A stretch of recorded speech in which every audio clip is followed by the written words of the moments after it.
Do you love horror, science fiction, B-movies, horror hosts, old-time radio, just plain spooky stuff? Then you should sign up at patreon.com/Lord Blood-Rah.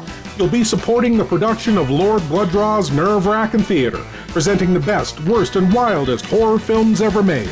Lord Blood-Rah's Wrackin Auditorium, featuring the best of old-time radio horror. Captain Paxar's Star Cadet Hour, showing classic 1950s sci-fi shows for Star Cadets of all ages. Plus, you'll get exclusive access to bonus content like Behind the Curtains of the Wrackin Auditorium, a deep dive into radio horror, Lord Blood-Rah's B-movie reviews, a look at a classic low-budget drive-in feature, and much more. Sign up today at patreon.com/Lord Blood-Rah for the love of horror.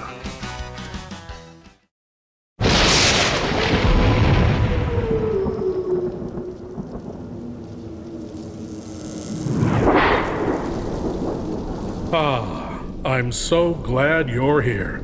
Allow me to introduce myself. I am Lord Blood-Rah.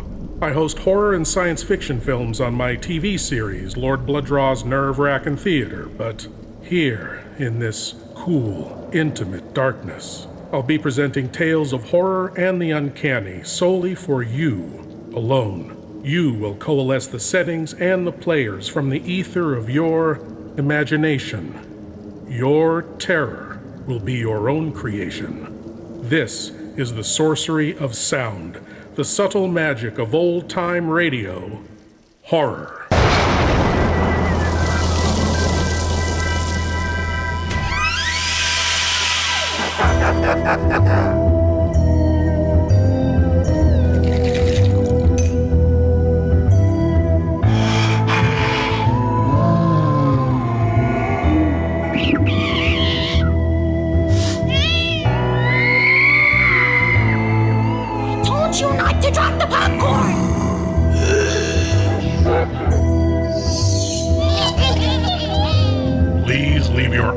At the door. You will not need them. This is Lord Blood-Rah's Wrackin Auditorium.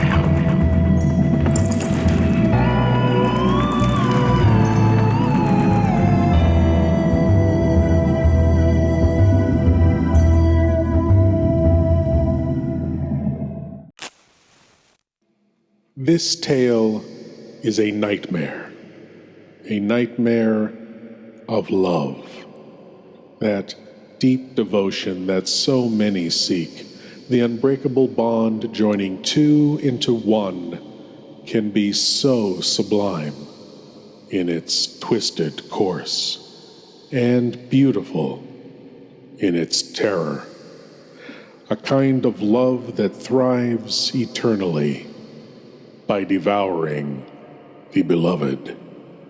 Here, from the Black Mass, comes the tale, The Death of Halpin Frayser.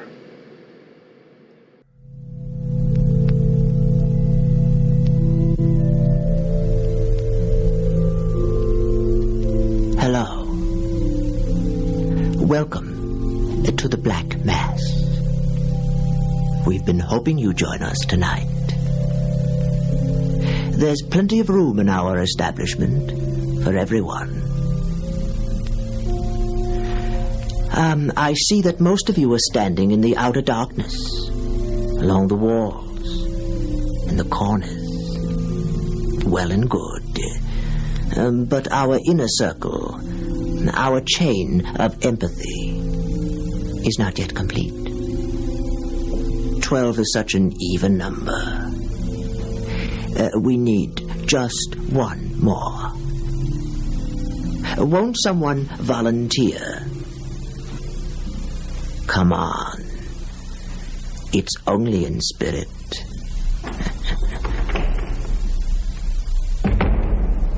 Ah, yes. You'll do nicely.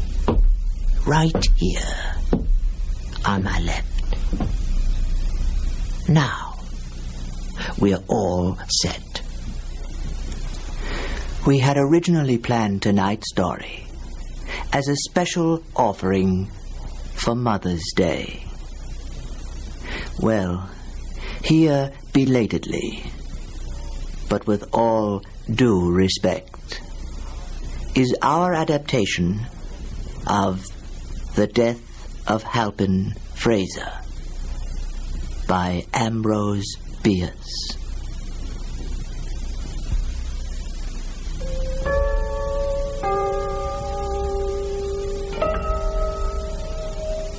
For by death is wrought greater change than hath been shown. Whereas the spirit that removed itself cometh back upon occasion, and is sometimes seen as appearing in the form of the body it bore. Yet it hath happened that the body without the spirit hath walked. And it is attested that a corpse so raised hath no natural love, nor remembrance thereof, but only hate. Also it is known that some spirits which in life were benign become by death evil altogether.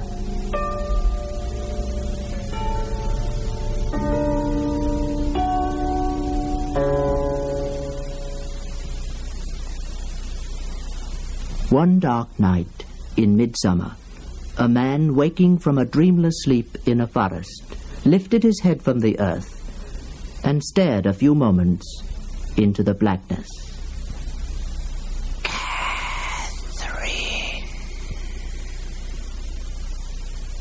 Catherine.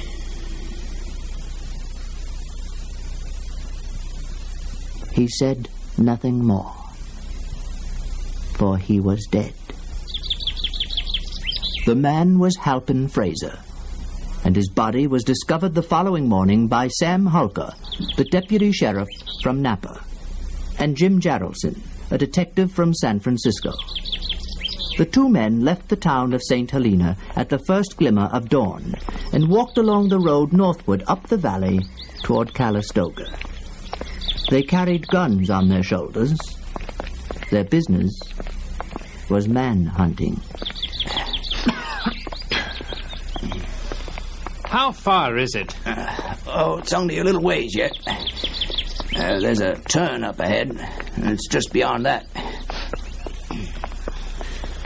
Don't see how we'll see anything when we get there. In this fog. Oh, it'll thin out and blow off around noon, I expect. Then we'll wait around till he shows. Until he shows? Oh, he'll show all right, I've seen him 3 times. Yep, not another soul knows he's on this side of the mountains. You know, from what you've been saying, the man must be insane. Yeah, likely. You say he's been hanging around in the graveyard. Yeah, where they buried his wife. Now, she was the weirdy. Ooh. Maybe you can't blame him for what he did to her. But then, he sure had a lot of practice before her.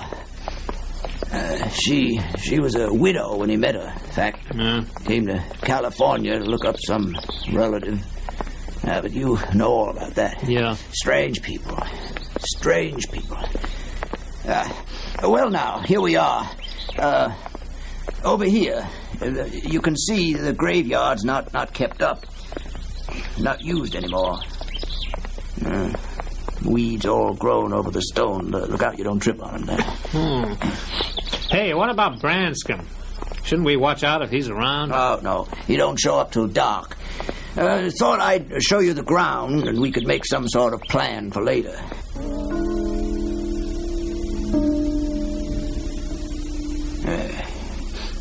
Her grave's over here. He'll come by it like I saw him before.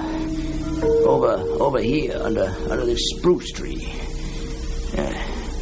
You know, it's still a mystery to me why. Hey there. Hey there now. What? Hey there now. Look at this. What is it? Wow. Is it Branscombe? No, it isn't him. Don't know who it is.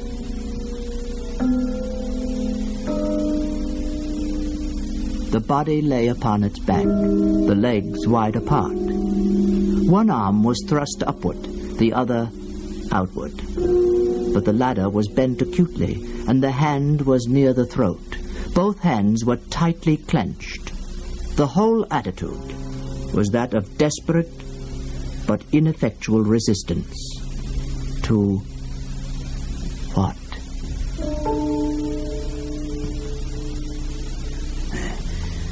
Well, there's a shotgun over there. And a game bag with birds in it. He's out game hunting. Yeah. Right? Looks like he put up a fight, too. See those oak shoots all bent back? Yeah, somebody bigger than him, it looks. See the knee marks in the earth beside his hips there? Strangled, all right. Look at the face. Yeah.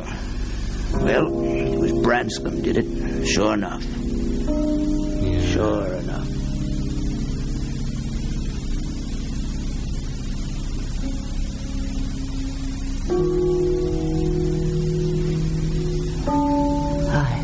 I had been all day in the hills west of the Napa Valley, looking for such small game as was in season. Late in the afternoon, it had come on to be cloudy, and the absence of trails had so impeded me that I was overtaken by night. Unable in the darkness to penetrate the thickets, I had lain down near the roots of a large tree and fallen into a sleep, dreamless until I heard the name pronounced, I couldn't imagine why, from my own throat.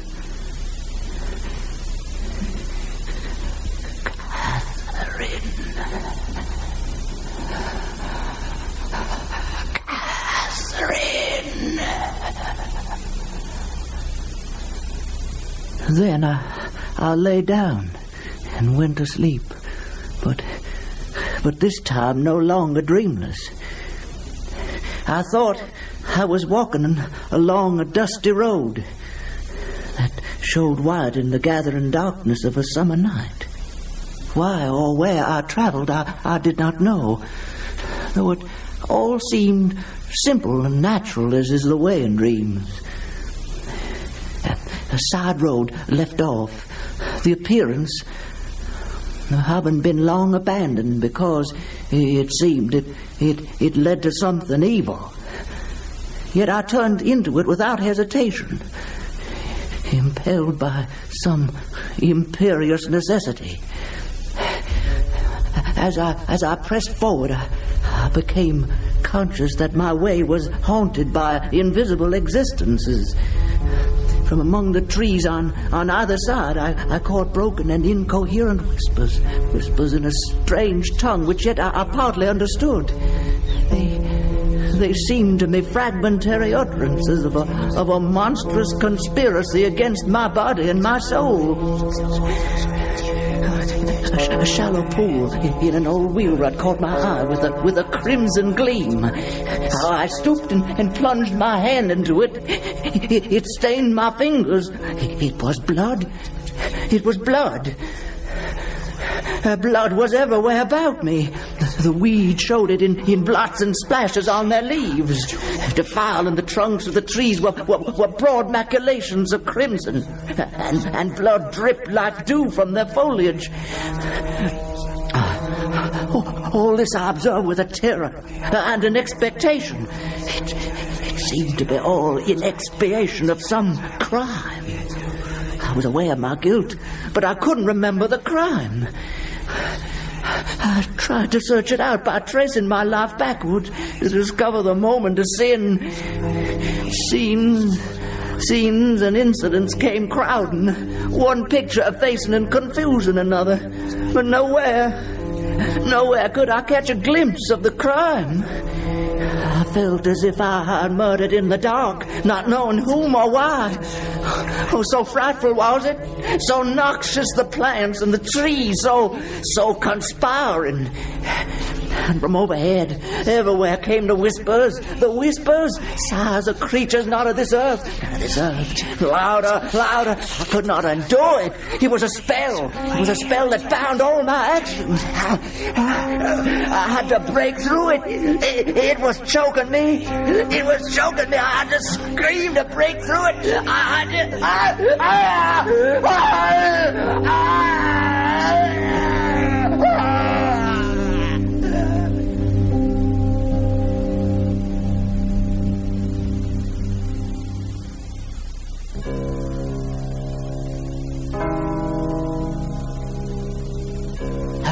I had made a beginning at resistance and was encouraged. I will not submit unheard. There may be powers that are not malignant traveling this accursed road. I shall leave them a record. And an appeal. I shall relate the wrongs, the persecutions that I endure. A helpless mortal and a penitent. I found a memorandum in my pocket, but no pencil. I had no pencil. I broke a twig from a bush and dipped it into a pool of blood. And I began to write. I wrote rapidly. I wrote my appeal. Oh, I don't know where the words came from, but I wrote.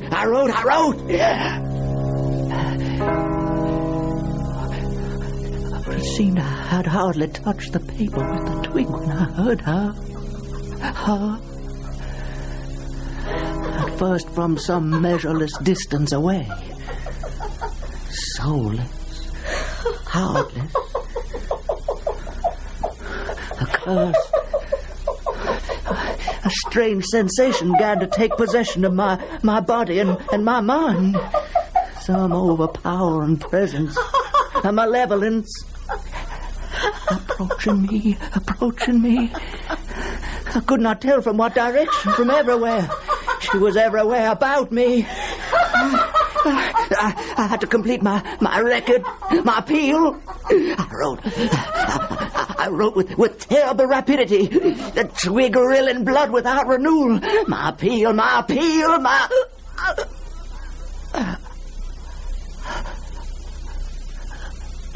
But in the middle of a sentence, I could not move my hands. My arms fell to my sides.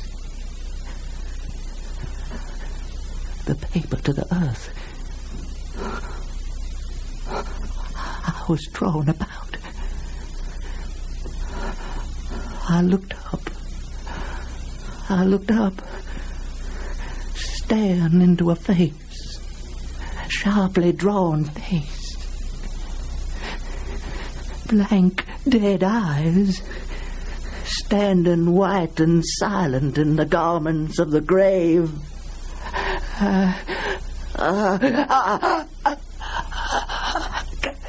Kathy, Mother.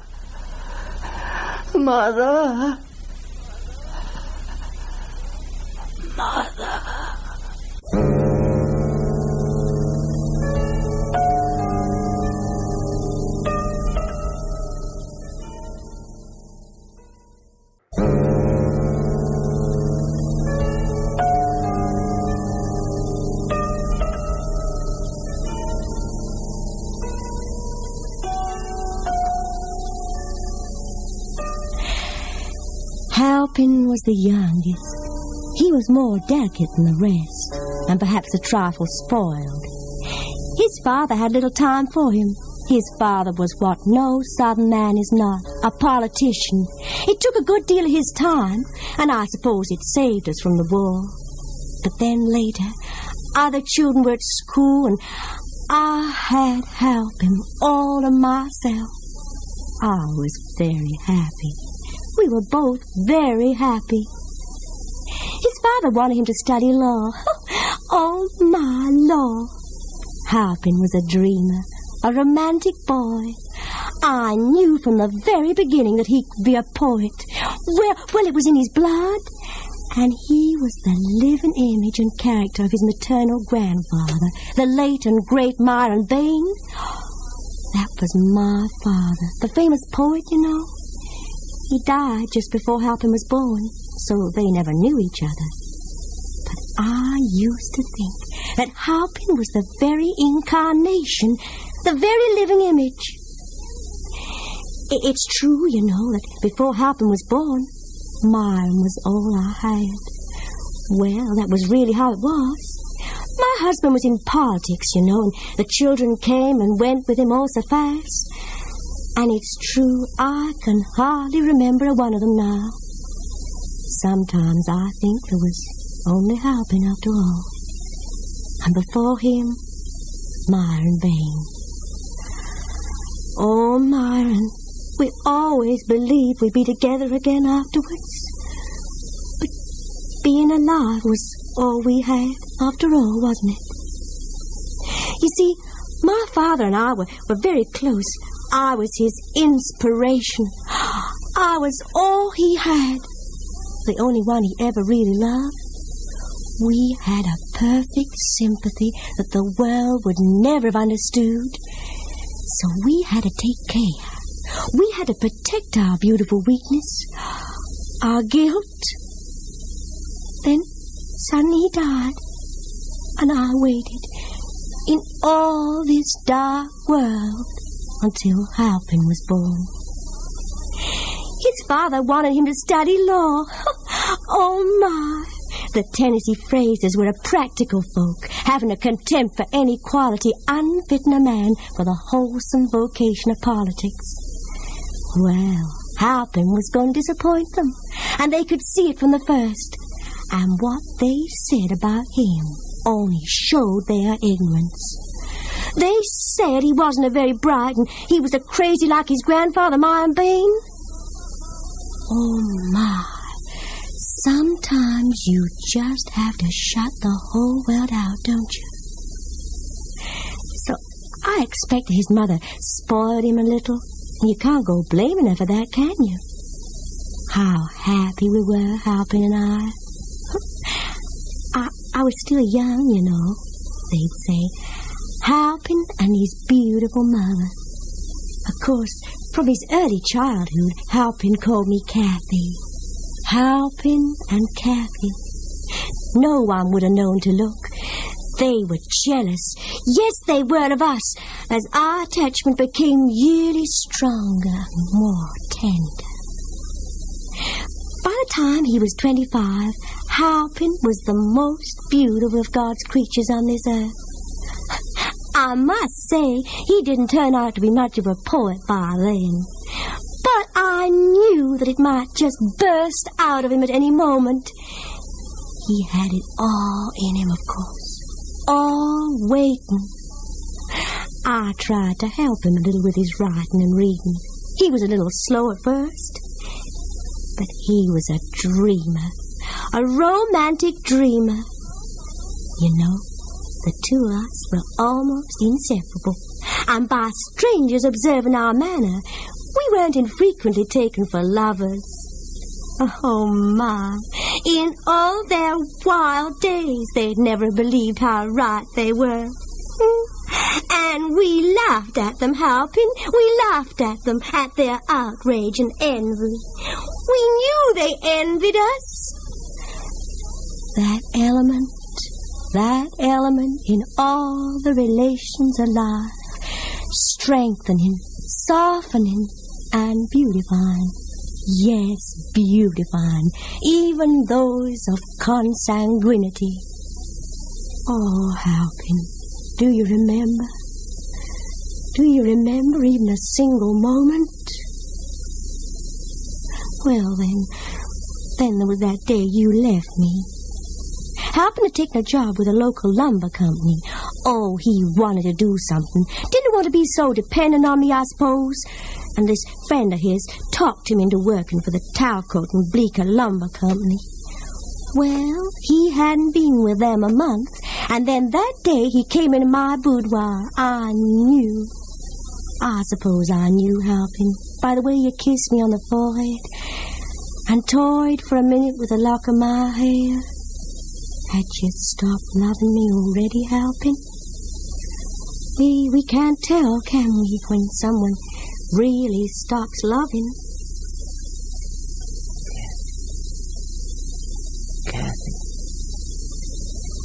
Kathy? Well, Halpin, I have a distinct feeling that there's something on your mind. What is it, Halpin? Oh, Kathy, would you greatly mind if I were called away to California for a few weeks? To California? It's with the company, Kathy. Mr. Talcott himself asked me to do this. California is far away. How many weeks? Only a few, Kathy. 4. Maybe 5. Well, Halpin, it is hardly needful for me to answer with my lips a question to which my telltale cheeks have already made reply. Evidently, I would greatly mind. Oh, Kathy. Don't feel that way. I want to do this. For the company, you know. Yes, you want to get away, Halpin. I know. Oh, my dear son. I should have known this was coming. Didn't I lie awake half the night weeping because during the other half, Myron Bain, your grandfather, came to me in a dream, and standing by his portrait, young, too, and handsome as that, he pointed to your portrait on the same wall.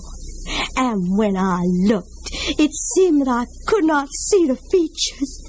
You have been painted with a cloth over your face. A cloth such as we put on the dead. Your father has laughed at me when I've told him about my dreams. But you and I, dear, we know that such things are not for nothing. And Halpin, I saw below the edge of the cloth the marks of hands on your throat. Oh, Halpin, forgive me, but we've not been used to keep such things from each other. Perhaps you have a different interpretation of my dream, Halpin. Perhaps it does not mean that you will go to California. Or maybe you take me with you? That's such a strange dream, Kathy. You dreamed all that before. Didn't tell me. Well, now you know, Halpin. I remember hearing that there are medicinal springs in California, places where one recovers from rheumatism and neuralgia. Well, now, that might do me some good. My fingers have grown so stiff lately. You see, Halpin? So stiff, especially in the morning. I'm almost sure they have been giving me great pain while I slept. Like they was grasping something and just couldn't let go. Like a throat, Kathy. Like a throat when you hold them like that. Oh, but that's only in a dream, Halpin. And we don't want to mistake a dream for real life. No, Kathy. No. We don't ever want to take a chance of mistaking a dream that way.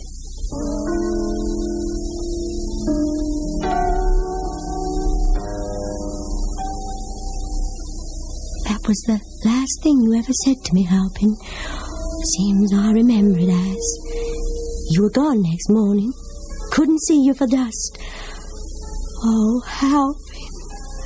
At first I thought it was in a dream you left me, and I couldn't wake out of it, hard as I tried. My poor hands never straightened out. They try to find you in all their emptiness. You never wrote. You just vanished like you never was. Oh my. I came all the way to California looking for you. A long while in San Francisco, someone said you'd gone to sea. So I watched the ships and the sailors. I thought each one was you, Halpin. I made believe they were because I wanted to wake up out of my dream. Then a very mean man indeed, took me up here to the mountains, and we lived a while torturing each other. I hid all his stolen money in the graveyard. Still looking for it, I suppose.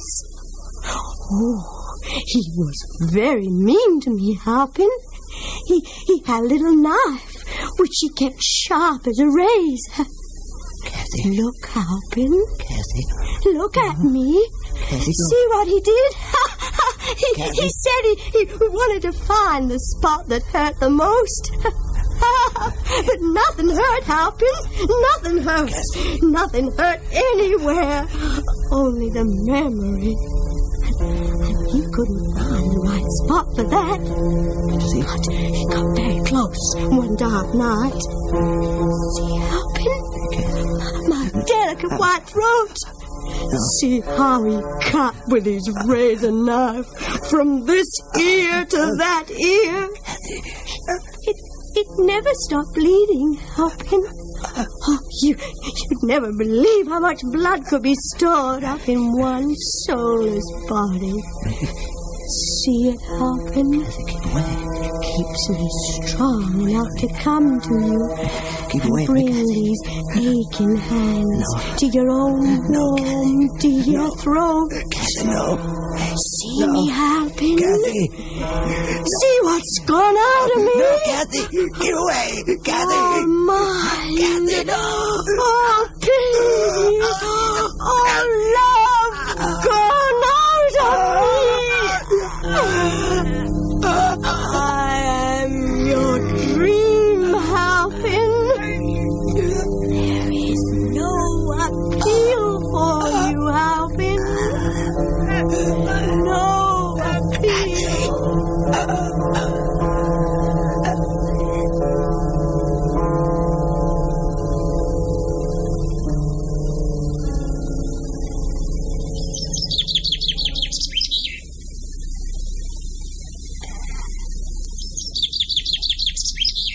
To Jarlson and Holker, the nature of the struggle was made clear by a glance. The face and throat were purple, almost black. The shoulders lay upon a low mound, and the head was turned back at an angle otherwise impossible. From the froth filling the open mouth, the tongue protruded black and swollen. The throat showed terrible contusions, not mere finger marks, but bruises and lacerations wrought by two strong hands that must have buried themselves in the yielding flesh, maintaining their terrible grasp until long after death.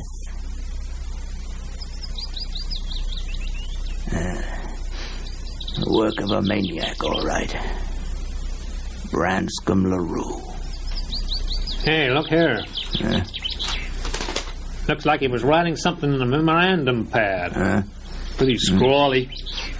Well, I guess under the circumstances, can you make it out? Oh, well, it's poetry looks like. The air was stagnant all, and silence was a living thing that breathed among the trees. With blood, the trees were all adrip. God. The spell, unbroken, still, rested on my spirit and my will. You know, that sounds like Bain. Bain? Who's Bain? Myron Bain, a poet, half a century ago. Now, why should this poor fellow want to be copying down that dismal stuff? Dismal, all right. Well, in a way, I guess it figures.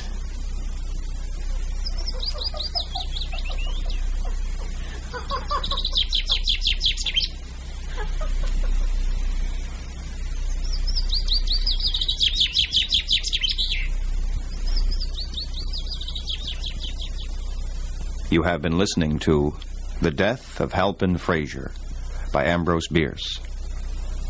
The technical production for tonight's broadcast was by John Whiting. The music sound effect was specially composed and arranged for this program by Peter Winkler. The story was adapted and performed by your host of the Black Mass, Eric Bowersfeld, with Bernard Mays as Jarlson and the part of Catherine played by Pat Franklin. Miss Franklin will be heard again on the next Black Mass program in an adaptation of the story by Virginia Woolf, A Haunted House. This series was conceived by Jack Nessel and recorded in the studios of KPFA in Berkeley. Undying love. Love that lasts an eternity. Love everlasting. Kathy and Halpin, inseparable now and forever. Thank you for joining me in the Wrackin Auditorium, and I hope you'll come again. But now it's time for you to rejoin the, real world. I am Lord Blood-Rah, and I'll be waiting here for you in the shadows of your mind until the next time you seek the darkness. Good night.